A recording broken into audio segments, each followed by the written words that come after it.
সচিবালয়ের একটা পক্ষ ষড়যন্ত্র করছে, দাবি হাসনাতের। এমপি মনোনয়ন পেলেন আমির হামজা।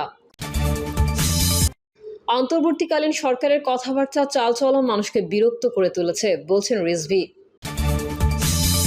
সুষ্ঠু নির্বাচনের জন্য যতটা সময় লাগবে লাগুক, বলছেন মান্না। এবং সর্বশেষ জানাবো রাজনীতির হটস্পটে রাজরোগ। এতক্ষণ শুনছিলেন সংবাদ শিরোনাম, এবারে বিস্তারিত। তবে তার আগে অনুরোধ থাকবে আমাদের চ্যানেলটি সাবস্ক্রাইব করে বেল আইকনটি ক্লিক করুন।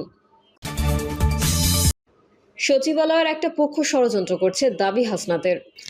অন্তর্বর্তী সরকারকে বিতর্কিত করতে দেশি বিদেশি ষড়যন্ত্র চলছে দাবি করেছেন জাতীয় নাগরিক পার্টির দক্ষিণাঞ্চলের মুখ্য সংগঠক হাসনাত আব্দুল্লাহ। তার দাবি, সচিবালয়ের একটা পক্ষ ষড়যন্ত্র করছে। হাসনাত আব্দুল্লাহ বলেন, আমরা যখন এখানে কথা বলছি তখনও ঢাকায় ষড়যন্ত্র চলছে। সচিবালয়ের একটা পক্ষ ষড়যন্ত্র করছে। তাদের উদ্দেশ্য বলতে চাই, আপনারা নিজেদের বিকল্পহীন মনে করবেন না। মনে করলে ছাত্র জনতা আপনাদের বিকল্প খুঁজে নেবে। সরকারকে বিতর্কিত করতে দেশি বিদেশি ষড়যন্ত্র চলছে। অন্তর্বর্তী সরকারকে সফল করার আহ্বান জানিয়ে তিনি আরও বলেন, গণ অভ্যুত্থান পক্ষের রাজনৈতিক দলগুলোর মধ্যে বিভাজন সৃষ্টির চেষ্টা চলছে।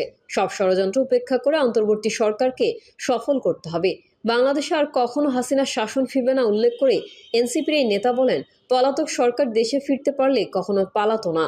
বাংলাদেশ আর কখনো হাসিনা শাহীর শাসন ফিরবে না। গণমাধ্যম কর্মীদের বলতে চাই, আপনারা আধিপত্যবাদের বিরুদ্ধে বাংলাদেশের পক্ষে বাংলাদেশপন্থী সাংবাদিকতা করুন। এমপি মনোনয়ন পেলেন আমির হামজা। আসন্ন জাতীয় সংসদ নির্বাচনে কুষ্টিয়া ৩ আসনে জামায়াতের এমপি প্রার্থী হিসেবে মনোনয়ন পেয়েছেন জনপ্রিয় ইসলামী বক্তা মুফতি আমির হামজা। মুফতি আমির হামজাকে নিয়ে মোবারক হোসেন বলেন, আমরা এই আসনে যে প্রার্থী দিয়েছি তিনি শুধু দেশের মধ্যেই নন, আন্তর্জাতিকভাবে একজন পরিচিত প্রার্থী। বিশেষ অতিথি ছিলেন যশোর কুষ্টিয়া অঞ্চলের টিম সদস্য আলমগীর বিশ্বাস ও অধ্যাপক খন্দকার এ.কে.এম. আলিম হোসেন। অন্তর্বর্তীকালীন সরকারের কথাবার্তা চালচলন মানুষকে বিরক্ত করে তুলেছে, বলছেন রিজভী। বিএনপির সিনিয়র যুগ্ম মহাসচিব অ্যাডভোকেট রুহুল কবির রিজভী বলেছেন, অন্তর্বর্তীকালীন সরকারের প্রতি আমাদের অনাস্থা এখনো নেই, কিন্তু আপনাদের কথাবার্তা, আপনাদের চালচলন মানুষকে কিন্তু বিরক্ত করে তুলেছে। এই কাজগুলো আপনারা করবেন না। আপনারা অবিলম্বে নির্বাচনের সুনির্দিষ্ট তারিখ ঘোষণা করুন। অবাধ সুষ্ঠু নির্বাচন, এটা শেখ হাসিনা কেড়ে নিয়েছিল। শেখ হাসিনার সেই কেড়ে নেওয়া নির্বাচনের ধারায় যদি আপনারাও চলেন, তাহলে জনগণ মনে করবে শেখ হাসিনার গায়ের বাতাস আপনাদের শরীরেও লেগেছে। তাই ওই কাজ করবেন না। সরকারের উদ্দেশ্যে তিনি বলেন, নির্বাচনের সুনির্দিষ্ট সময় দেন, এর মধ্যে অনেক কাজ করা যায়। আপনারা সংস্কারের কথা বলছেন, সংস্কার করতে বেশি সময় লাগে না। 10 মাস সময় চলে গেছে। যদি ডিসেম্বরে নির্বাচন হয়, আরো অনেক সময় বাকি আছে। এত সময় লাগার তো কথা না। রিজভী বলেন, আজকে জনগণের কর্তৃত্ব নেই, আজকে নির্বাচিত সরকার নেই। আজকে জনগণ ভোট দিতে পারছে না। প্রায় 17 থেকে 18 বছর জনগণ তার মনোনীত সরকার পায়নি বলেই কোন জায়গায় প্রশাসন তার কর্তৃত্ব ফলাতে পারছে না। পুলিশ কোনো কাজ করতে পারছে না। পুলিশ নির্বিকারভাবে দাঁড়িয়ে আছে। সে কারণেই একের পর এক সমাজবিরোধী কাজ, হত্যা, সন্ত্রাসী কাজ, খুন রাষ্ট্রে লেগে আছে। এগুলোর জন্য আমাদের আরও প্রতিবাদ করতে হবে, আরও জাগ্রত হতে হবে। প্রধান উপদেষ্টার উদ্দেশ্যে বিএনপির এই মুখপাত্র বলেন, আমরা আপনার বিরুদ্ধে নই, আপনার প্রতি সম্মান জানিয়েই আমরা কথা বলি, কিন্তু আপনার উপদেষ্টারা যখন বড় বড় কথা বলে তখন আমাদের কথা বলতে হয়। আপনার একজন উপদেষ্টা বললেন, আমি যদি বিদেশি নাগরিক হই তাহলে তারেক রহমানের বেলায়ও তো সেই কথা থাকবে। আরে বেটা, ইয়াকুবের বেটা বেকুব, সে কোনো স্ট্যাটাসে বিদেশে আছে, সে তো জাতিসংঘের সনদ অনুযায়ী সেখানে রাজনৈতিক আশ্রয়ে অবস্থান করছেন। তারেক রহমান দেশে থাকলে শেখ হাসিনা তাকে হত্যা করত। এ সময় তিনি প্রশ্ন রেখে আরো বলেন, এখন তো শেখ হাসিনা নেই, তার আইন শৃঙ্খলা বাহিনী নেই, আর নেই, তারপরেও কৃষক দল নেতা তারিকুল হত্যাকাণ্ডের শিকার হবে কেন? সুষ্ঠু নির্বাচনের জন্য যতটা সময় লাগবে লাগুক, বলছেন মান্না। ডাকসুর সাবেক ভিপি ও নাগরিক ঐক্যের সভাপতি মাহমুদুর রহমান মান্না বলেছেন, আমরা একটা ফেয়ার নির্বাচন চাই। এর জন্য আমরা কোনো সময়সীমা দেইনি। সুষ্ঠু নির্বাচনের জন্য যতটা সময় লাগবে লাগুক। মান্না বলেন, ডক্টর ইউনূস বলেছেন, কম সংস্কার হলে ডিসেম্বর, আর একটু বেশি হলে জুনের মধ্যে নির্বাচন হবে। প্রধান উপদেষ্টা জাতীয় ঐক্যের কথা বলছেন জানিয়ে মান্না বলেন, ভারতীয় আধিপত্যবাদ জুলাই আন্দোলনকে অস্বীকার করে আমাদের শেষ করার ষড়যন্ত্র করছে বলে জানিয়েছেন প্রধান উপদেষ্টা। রাজনীতির হটস্পটে রাজরোগ। বিএনপিকে উদ্দেশ্য করে এনসিপির নেতারা বলেছেন, বিএনপি স্থানীয় নির্বাচন ভয় পায়, তাই ঘোলা পানিতে মাছ শিকার করতে চায়। আরেকটি ১-১১ ঘটাতে মব সৃষ্টি করে মেয়র হতে চাচ্ছে বলেও অভিযোগ তাদের। বিএনপি নেতাদের কথাবার্তাও সাফ কথার মতো ক্লিয়ার অ্যান্ড লাউড। ডিসেম্বরের মধ্যে সংসদ নির্বাচনের রোডম্যাপ ঘোষণা না করলে অন্তর্বর্তী সরকারের প্রতি সমর্থন অব্যাহত রাখা কঠিন হবে বলে জানিয়েছেন দলটির নেতারা। বর্তমান সরকারের নিরপেক্ষতা প্রশ্নবিদ্ধ করা উপদেষ্টাদের অব্যাহতির দাবিও জোরালো। একই সঙ্গে জাতীয় নিরাপত্তা উপদেষ্টা ডক্টর খলিলুর রহমানের পদত্যাগও চান।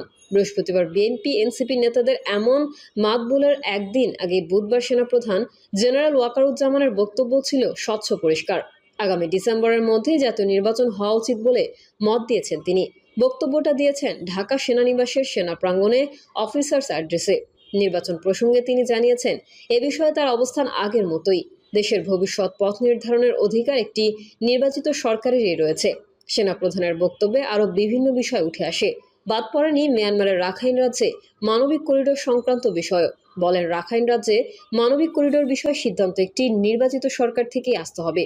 তা করতে হবে বৈধ প্রক্রিয়া অনুসরণ করে। দেখতে হবে জাতীয় স্বার্থ। পলিটিক্যাল কনসেনসাসের মাধ্যমে সেটা হতে হবে। মব ভায়োলেন্সের বিরুদ্ধেও কঠোর বার্তা দিয়েছেন জেনারেল ওয়াকারুজ্জামান। বলেন, আইন শৃঙ্খলা পরিস্থিতি নিয়ে সেনাবাহিনী এখন আরও কঠোর অবস্থানে যাচ্ছে। সংঘবদ্ধ জনতার নামে বিশৃঙ্খলা বা সহিংসতা আর সহ্য করা হবে না। চট্টগ্রাম বন্দরের নিউমোরিং কন্টেইনার টার্মিনাল পরিচালনার দায়িত্বে বিদেশিদের হাতে দেওয়ার বিষয়ে তিনি বলেন, এখানে স্থানীয় মানুষ ও রাজনৈতিক নেতাদের মতামত প্রয়োজন হবে। রাজনৈতিক সরকারের মাধ্যমে এই ধরনের সিদ্ধান্ত নেওয়া উচিত। অন্তর্বর্তী সরকারকে সহযোগিতা করে যাওয়ার কথাও বলেন সেনাপ্রধান। এরপর দিনই রাতে আকস্মিক আরেক ঘটনা। জুলাই আগস্ট গণ অভ্যুত্থান পরবর্তী সেনানিবাসের 624 জনকে সেনানিবাসে আশ্রয় দেওয়ার বিষয়ে নিজেদের অবস্থান স্পষ্ট করল বাংলাদেশ সেনাবাহিনী। তা জানানো হয় আন্তঃবাহিনী জনসংযোগ পরিদপ্তর আইএসপিআর এর সংবাদ বিজ্ঞপ্তির মাধ্যমে। বলা হয়, জুলাই আগস্ট 2024-এর ছাত্র জনতার অভ্যুত্থানে বিগত সরকারের পতনের পর সার্বিক আইন শৃঙ্খলা পরিস্থিতির ব্যাপক অবনতির মাঝে সরকারি দপ্তর, থানাগুলোর হামলা, রাজনৈতিক নেতাকর্মী ও সমর্থকদের উপর আক্রমণ এবং ঘরবাড়িতে অগ্নিসংযোগ, মব জাস্টিস, চুরি, ডাকাতি সহ বিধি বিশৃঙ্খলা দেখা যায়। ঢাকা সহ দেশের প্রায় সব সেনানিবাসে প্রাণ রক্ষার্থে রাজনৈতিক ব্যক্তি সহ বিভিন্ন শ্রেণী পেশার নাগরিক আশ্রয় চান। উদ্ভূত আকস্মিক অস্থিতিশীল পরিস্থিতিতে আশ্রয় প্রার্থীদের পরিচয় যাচাই বাছাইয়ের চেয়ে যখন তাদের জীবন বাঁচানো প্রাধান্য পায়, তাই 24 জন রাজনৈতিক ব্যক্তিত্ব, 5 জন বিচারক, 19 জন অসামরিক প্রশাসনের কর্মকর্তা, 515 জন পুলিশ কর্মকর্তা ও সদস্য, বিভিন্ন পাবলিক বিশ্ববিদ্যালয়ের কর্মকর্তা সহ বিবিধ 12 জন ও 51 জন পরিবার পরিজন সহ সর্বমোট 626 জনকে বিভিন্ন সেনানিবাসে আশ্রয় দেয় সেনাবাহিনী। শুধু মানবিক দায়বদ্ধতার কারণে আইন বহির্ভূত হত্যাকাণ্ড থেকে আশ্রয় প্রার্থীদের জীবন রক্ষা করা ছিল মুখ্য উদ্দেশ্য। পরিস্থিতি উন্নয়নের পর আশ্রয় গ্রহণকারীদের বেশিরভাগই 1-2 দিনের মধ্যেই সেনানিবাস ত্যাগ করেন।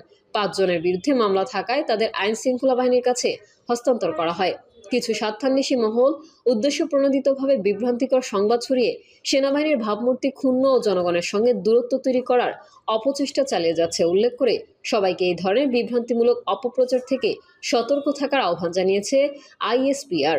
এদিকে কিছু ঘটনা ও জনকায়কের কারণে নানা মহলের চোখ রাঙানি হজম করতে হচ্ছে প্রধান উপদেষ্টা ডক্টর মোহাম্মদ ইউনূসকে। আক্রমণাত্মক ভাষায় শুনতে হচ্ছে নানা তিতা কথাও। এর মাঝেই তার উপস্থাপিত ও পরিচয় করে দেওয়া মাস্টারমাইন্ড খ্যাত তথ্য সম্প্রচার উপদেষ্টা মাহফুজ আলমের ফেসবুক স্ট্যাটাস। দেশপ্রেমিক শক্তির ঐক্যের আহ্বান জানিয়ে আগের বিভাজনমূলক বক্তব্য ও শব্দ চয়নের জন্য দুঃখ প্রকাশ করেছেন তিনি। বৃহস্পতিবার নিজের ভেরিফাইড ফেসবুকে দেওয়া পোস্টে তিনি বলেন, ব্যক্তির আদর্শ, সম্মান ও আবেগের চেয়ে দেশ বড়। সরকারে আরও একদিনও থাকলে অভ্যুত্থানের সব শক্তির প্রতি সম্মান ও সংবেদনশীলতা রেখে কাজ করতে চান। পুরাতন বন্দোবস্তর বিভেদকামী স্লোগান ও তকমাবাজি যা বৃহত্তর জনগোষ্ঠীকে হত্যাযোগ্য করে তোলে, সেগুলো পরিহার করলেই ভবিষ্যৎ রাষ্ট্র গণতান্ত্রিক ও অন্তর্ভুক্তিমূলক হবে বলে এই উপদেষ্টা আশা প্রকাশ করেছেন।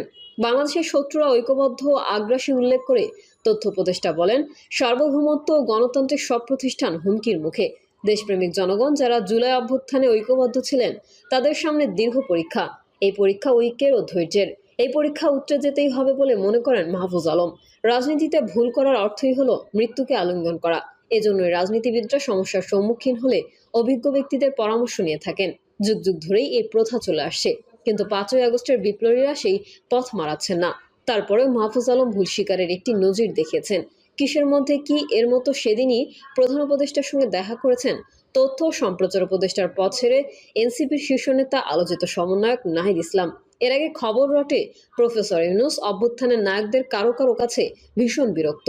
তিনি তাদের ডেকে বলেছেন, তোমরা সংযত হও, নইলে আমি পদত্যাগ করব। এই বক্তব্য সামনে এনে আরেকটি ক্যাচাল বাঁধানোর আয়োজনের নমুনাও রয়েছে। কবে, কখন, কোথায় প্রফেসর ইউনূস অভ্যুত্থানের নায়কদের ডেকেছেন এবং এই কথা বলেছেন তার কোনো তথ্য বা ইঙ্গিত কিন্তু নেই। যেখানে আলোচনার কেন্দ্রবিন্দু হওয়া উচিত নির্বাচন, সেখানে টেনে আনা হচ্ছে সাইডলাইনের নানা বিষয়। প্রিয় দর্শক, এই ছিল এখনকার সর্বশেষ সংবাদ। আপডেট সংবাদ পেতে চ্যানেলটি সাবস্ক্রাইব করে বেল আইকনটি ক্লিক করুন। কমেন্টে আপনার মতামত জানিয়ে আমাদের সাথেই থাকুন। ধন্যবাদ সবাইকে। আল্লাহ হাফেজ।